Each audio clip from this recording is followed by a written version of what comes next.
choisir d'autres que Charlotte Gainsbourg, bien sûr, qui avait déjà été son effrontée il y a quelques années. Alors, Charlotte Gainsbourg, quand tu es face à un rôle comme ça, est-ce que tu y songes beaucoup, tu réfléchis beaucoup, ou bien tu vas sur le plateau comme ça, hop, et puis on se lance et on verra bien ce qui arrivera? Bah non, mais comme il m'a fait lire bien avant de le tourner le scénario, j'ai eu le temps de m'y habituer beaucoup. Et alors, le matin, quand tu sais quelle scène tu vas tourner, tu apprends le texte, Oui. et il donne beaucoup d'indications, ou bien tu dois un petit peu deviner toi-même? Bah, il donne autant d'indications que j'en ai besoin. Enfin, C'est quand même un peu de liberté. oh oui. Est-ce qu'il y a une excitation particulière à jouer comme ça quand on sait qu'on va commencer, que les lumières vont s'allumer? Oui. Tout à coup, on change de personnage, non? On devient quelqu'un d'autre. Je sais pas si c'est vraiment... Enfin, si, sûrement, oui, on change de personnage, mais il y a une tension. Et j'ai lu quelque part que tu disais que tu étais devenue comédienne un peu par hasard, finalement.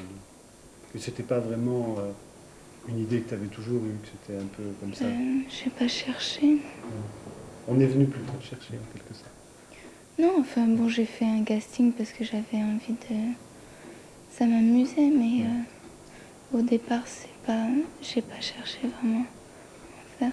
Ouais. Claude Miller, ce personnage de Janine Castan, cette petite voleuse-là, comment est-ce qu'on peut la définir? Est-ce que on dirait que c'est quelqu'un qui est devenu kleptomane par manque d'affection, puisqu'elle a été abandonnée par ses parents? Oui, et puis c'est quelqu'un qui est une adolescente de 17 ans et qui, comme toutes les adolescentes, je crois, et tous les adolescents aussi, a un appétit de vivre très fort et qui a besoin de prouver, de chercher, de prendre et d'apprendre aussi. Alors, vous aimez bien travailler en famille, si je puis dire, puisqu'on retrouve sur ce film un certain nombre de personnes qu'on avait déjà vues sur l'effronté, comme Simon de la Brosse, le chef opérateur Dominique Chapuis, le décorateur Claude Zvelko, etc. Vous avez vraiment voulu maintenir la même ambiance, en quelque sorte? Oui, et puis c'est normal. Enfin, c'est comme, je sais pas, moi, c'est comme dans un orchestre. À partir du moment où on a un premier violon qui sonne très bien, où le trompettiste est parfait, où le timbalier est impeccable, on a envie de les garder et de jouer une autre partition avec les mêmes. C'est un film un peu en demi-teinte, comme ça, on ne peut pas dire que ce soit vraiment très vivant, comme ça, comme couleurs. Ce sont plutôt des couleurs un peu, je dirais, estompées. Est-ce que j'ai lu quelque part que vous aviez d'abord voulu tourner le film en noir et blanc, pour Oui, vous c'est placer vrai. dans l'atmosphère des années Oui. 50. Ça se passe dans les années 50. C'est ça. Oui, je voulais tourner en noir et blanc parce que moi, j'étais petit, j'avais 8 ans en 1950, j'ai pas de souvenirs. Et les seuls souvenirs que j'ai, c'est les films de ces années-là, par contre, que je connais bien, qui étaient en noir et blanc. Donc pour moi, les années 50, c'était du noir et blanc. Bon, j'ai pas pu parce que la télévision était coproductrice du film et il n'y avait pas moyen.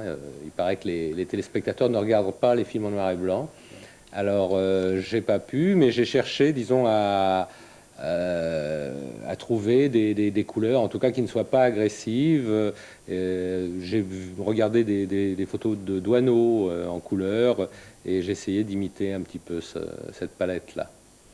Vous avez fait en quelque sorte une trilogie sur l'adolescence, avec La meilleure façon de marcher, L'effronté et maintenant La petite voleuse.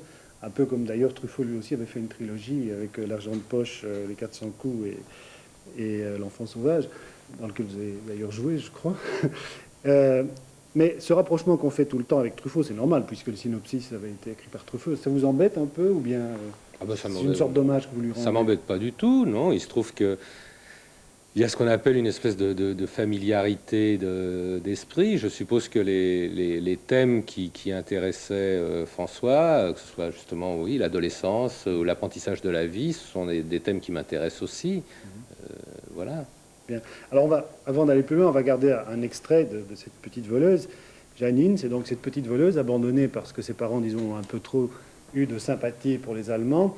Elle est recueillie par un oncle et une tante. Ça se passe donc au début des années 50. Et nous allons voir un moment clé du film, celui où l'oncle et la tante découvrent que Janine est kleptomane, voleuse. Ce sera le début d'une grande aventure avec le départ pour Paris. Chantons, chantons, chantons partout. en plein air ou bien à domicile. Chantons, chantons, chantons partout. Chante cœur, chante ciel, chante ville. Chantons, chantons, chantons partout. À pleine voix sur les toits de la ville. Chantons, chantons, chantons partout. Chante haut, chante clair, chante ville. Vous savez que quand je l'ai acheté, je me suis dit, Madame Wilson aime beaucoup le gris, et c'est vrai que ça me va bien. Voilà, on va regarder comme...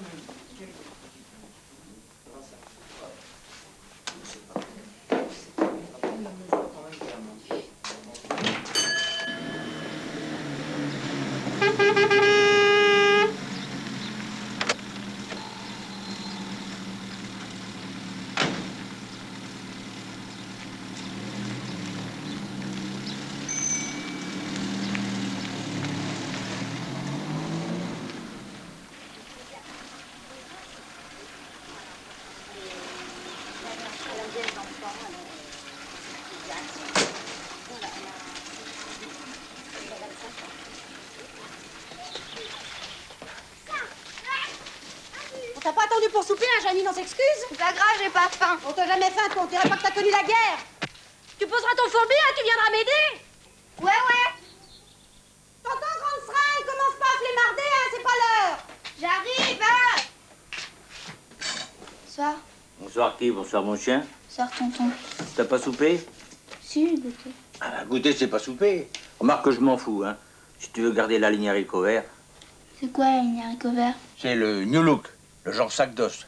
Tu connais pas ça, le genre sac d'os? Le genre à ta mère, là, qui arrêtait pas de tomber par terre à force de rien manger. Eh ben, et si c'était pour plaire? Oh, bah, si c'était pour plaire, on peut dire qu'elle a réussi, hein. T'en es même la preuve vivante. Fou, là. Bah alors, qu'est-ce que tu fabriques? T'arrives juste quand j'allais venir. C'est un beau masque, joue-moi du violon. Bah, je joue pas de violon. Mais arrêtez de causer toutes les deux, ça me fait tromper. Regarde-moi ça, c'est tout biscornu, mon affaire à présent. Dis d'où ça ressemble? Bah évidemment, ça ressemble. Sinon, c'est pas la peine. Je fais pas du Picasso, moi, je fais des trucs qui ressemblent.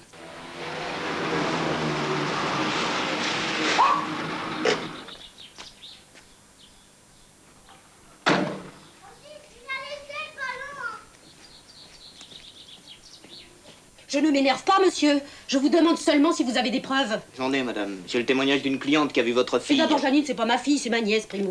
Ensuite, votre cliente, elle a qu'à venir ici, me le dire à moi, en me regardant droit dans les yeux. Droit dans les yeux, droit dans les Écoutez, si yeux. tout le monde parle à la fois, on va plus s'entendre, hein. Je vous dis que votre nièce a passé la nuisette sous sa robe et que le signalement concorde avec celui d'Eliane, ma première vendeuse, au sujet de la disparition d'une étole la alors moi, semaine écoutez, je dernière. comprends rien à ce que vous racontez, passer la nuisette sous sa robe.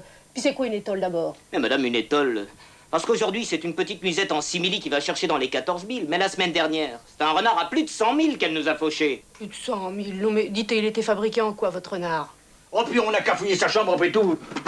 Voilà ses livres d'école, voilà son lit. Vous voulez quoi? Qu'on regarde derrière le lit? Eh bien d'accord, on regarde derrière le lit.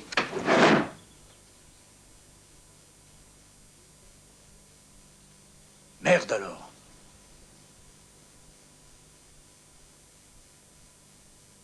Bon, ça, c'est ma jupe. Ça, c'est mon renard. Vous vouliez savoir ce que c'est qu'une étole à 100 000, madame Rouleau? Voilà ce que c'est. Tiens, et ça? C'est pas les Folies de Paris, ça? Tenez, il y a encore les étiquettes. Dites, mademoiselle, vous auriez un petit penchant pour la lingerie fine que ça m'étonnerait pas, hein? Bon. Moi, j'ai la série. Il ne nous reste plus qu'à prévenir les gendarmes. Mais je suppose que vous n'avez pas le téléphone. Qu'est-ce que vous croyez? Bon, d'accord. Je suis pas une brute. Merci, monsieur, merci beaucoup. Tu pourrais pas dire merci, toi? Ça t'écorcherait la bouche. C'est un monde, ça. Faut sévir, messieurs, dames. Y a que ça, croyez-moi.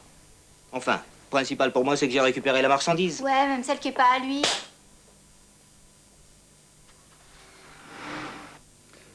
Charlotte Gainsbourg, depuis que le cinéma s'est emparé comme ça de toi, tu es souvent à la télé, tu es souvent sur les scènes, etc. Est-ce que c'est pas un peu dur? Je suis pas très souvent. Enfin, ça m'arrange pas vraiment. Est-ce qu'il n'y a pas une sorte de curiosité malsaine de la part des médias, comme on dit maintenant? Oui, toujours. Et tu essayes de te cacher, enfin de te tenir un peu à l'écart, de limiter ça? Ben, j'essaie un peu. Ouais. C'est un film sur l'initiation, Claude Miller. Au fond, c'est le film, on a dit, c'est le film des premières fois. Oui, c'est vrai, c'est ce que voulait Truffaut. Il disait que ce qui est émouvant chez les adolescents, c'est que tout ce qu'ils font, ils le font pour la première fois. Et c'est le film des premières fois de cette jeune fille, avec l'amour, avec l'amitié, avec la sexualité, avec la justice. C'est pas seulement pour elle d'ailleurs, c'est aussi pour d'autres, comme Raoul par exemple, le personnage que joue Simon Dabros. C'est ça, oui, qui est un peu l'équivalent qui est un petit voleur, lui, et qui va avoir beaucoup d'importance dans la vie de Janine. Alors c'est un film d'époque, hein, bon, qui est très très nettement situé. En même temps, on dirait que vous n'avez pas voulu vraiment en faire une espèce d'interprétation vériste, enfin de reprendre vraiment très scrupuleusement l'époque des années 50, peut-être pour sortir un petit peu, être plus universel.